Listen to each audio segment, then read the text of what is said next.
देवा जय गणेश जय महादेवा जय गणेश जय महादेवा जय गणेश जय महादेवा।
आज एकादशी इसलिए एकादशी व्रत तो हम भी हैं, लेकिन आवाज बिल्कुल नहीं आ रही। हाथ उठाओ सभी लोग, और ना उठावे ना तो बाजू वाली के शौकन हवे बाबा को भी। अब देख रही हो भाई अब बाजू में कौन बैठा। हर हर महादेव। लगना सही हम काशी में बैठे हैं, त्योरी में नहीं। आनंद धाम अभी मुक्त धाम बताए थे ना आपको। काशी क्या है? आनंद धाम है। जो काशी जाए परम आनंद की अनुभूति हो जाती है। उस धाम में बैठे और वही जयकारों में हम कंजूसी करेंगे तो कैसे काम चलेगा महाराज। आगे महाराज जो तारकासुर है, तारकासुर के 3 पुत्र हुए, ताराक्ष, कमलाक्ष और विद्युन्मानी। ये 3 भाई हैं और तीनों भाइयों ने ब्रह्मा जी की आज घोर तप किया। इतना घोर तप कर रहे हैं महाराज कि एक पैर पर खड़े होकर के, कहीं जल में खड़े होकर के, कहीं एक अंगूठी पर खड़े होकर के बड़ा कठोर तप कर रहे हैं ये तीनों भाई। और जब तीनों भाइयों के ब्रह्मा जी ने तप देखा, जब तप देखा तो ब्रह्मा जी प्रकट हो गए और ब्रह्मा जी ने कहा मांगो वरदान, क्या वरदान मांगना है? कहते मांगो वरदान। कहते महाराज हमें अमर कर दो। अब जितने भी दैत्य हुए हैं वो केवल एक ही मांगते हैं वरदान, अमरता का, अमर कर दो। वे भी बोल रहे हैं कि हमें अमर कर दो। ब्रह्मा जी कहते हैं तुम दैत्यों का एक ही काम है क्या, अमर कर दो? जैसे अमर बाजार में बिकती, जब कोई तप करता यही कहता है अमर कर दो। भैया हम भी अमर नहीं है, यदि हम अमर होते तो तुम्हें अमर कर देते। तो बड़े बुद्धिमान थे ये तीनों, ताराक्ष, कमलाक्ष और विद्युन्मानी। इन्होंने कहा यदि अमर नहीं कर सकते तो हमें 3 पुर प्रदान कीजिए। और 3 पुर कैसे? एक एक पुर अलग अलग, ताराक्ष के लिए अलग, कमलाक्ष के लिए अलग और विद्युन्मानी के लिए अलग। ऐसे 3 पुर प्रदान करो, मतलब 3 गांव, 3 गांव हमें ऐसे प्रदान करो। और उस पुर में यह सब कुछ सुविधा होनी चाहिए, कोई भी सुविधा की कमी नहीं होनी चाहिए। संसार में सुविधाएं रहती सब होनी चाहिए। और जहां हम चाहें उन 3 पुरों के साथ हम कहीं भी चले जाएं, जहां हमारा मन कहे हम वहीं चले जाएं। ऐसे 3 पुर प्रदान कीजिए। और जब भी कोई देवता हमसे लड़ने के लिए आए तो इस पुर पर बोलिए शंकर भगवान की जय। उन 3 पुर पर कोई भी अस्त्र का प्रहार न चले। अच्छा, और जब भी हम यहाँ से कोई अस्त्र चलाए तो वो बम की तरह विस्फोट होना चाहिए। और साधारण पुर नहीं चाहिए हमें, तो कैसे चाहिए? ताराक्ष के लिए सोने का पुर, कमलाक्ष के लिए चांदी का पुर और विद्युन्मानी के लिए लोहे का पुर। हमें ऐसे 3 पुर प्रदान कीजिए। अच्छा ठीक है, देते हैं, लेकिन ये बता दो तुम्हारी मृत्यु का कारण क्या है? मृत्यु का कारण भी बता दो। जब हम इतना वरदान दे रहे हैं तो अपनी मृत्यु का कारण बता दो।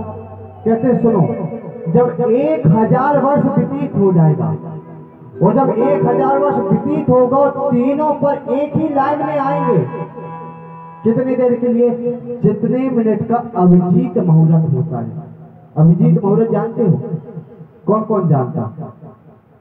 हाथ उठाओ जरा, कोई नहीं जानते। अभिजीत मुहूर्त नित्य प्रतिदिन 45 मिनट का आता है। 11:45 से 11:40 से 12:40 तक ऐसे समय आता है। उसी अभिजीत मुहूर्त में यदि कोई हमारा वध कर दे बाण से, एक ही साथ, एक ही बाण में, एक ही लाइन में, एक ही बाण से हम तीनों लोग मृत्यु को प्राप्त हो जाएंगे।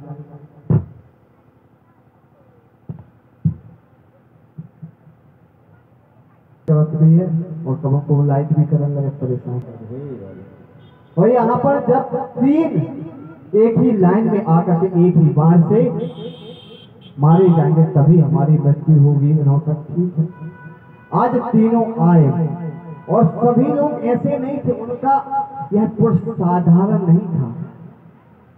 हर पुर में एक एक शिवलिंग प्राण प्रतिष्ठा थी और द्वार पे लिखा हुआ था जो वेद मंत्र है ना, क्या गणानां त्वा गणपतिगुं हवामहे, इस मंत्र से द्वार पर लिखा हुआ था। और उस द्वार में, उस पुर में एक ही द्वार था अंदर जाने के लिए, और कोई द्वार नहीं था, एक ही द्वार। और उस ग्राम में जो लोग रहते थे ना, वह शिव भक्त थे, सारे चारों ओर भगवान का भजन करने वाले, भगवान का ध्यान करने वाले तीनों लोग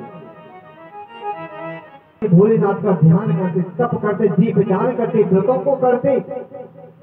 राक्षस थे, दैत्य थे, लेकिन अपने कर्म से हटते नहीं थे, भगवान का ध्यान करते रहते थे, तप करते थे, और देवताओं पर भी अत्याचार करते रहते थे, खूब अत्याचार जाके महाराज करते। सारे देवतागण परेशान हो गए, भोलेनाथ के पास पहुंचे कि प्रभु कृपा करो।